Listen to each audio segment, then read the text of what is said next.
Ruchnoy qilish ikkinchi darsimiz. 10-15 ta semishkani chaqib olamiz. Iloji bo'lsa yarimta qo'yganlar yaxshi, butun og'ziga sig'maydi. O'g'larim ishlayotdim. Endi uyqudan turdim-da. Albatta vaqtim bo'lmasa ham video qilasan, shunga ertalabdan olib beraman. Semishkani chaqib olamiz, qo'lga iloji bo'lsa mana shu o'zimizga qaratib ushlaganimiz yaxshi. Yopiqxonada bo'lsin, chiqib ketish holatlari ham bo'lib turadi. Endi donni berishni boshlaymiz. Ekan qo'lda. Buni qorni och qo'yganmiz. Boshida sal qiynaladi, yeyishga qo'rqadi. Iloji boricha qulayroq ushlaganlar yaxshi.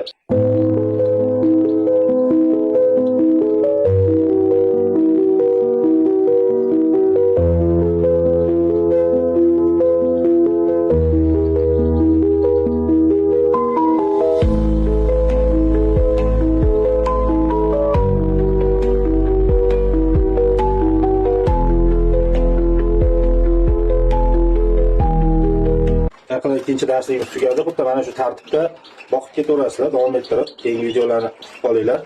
Foydali bo'lgansa bitta like bosib qo'yinglar, jigar kommentdan chiqmasin.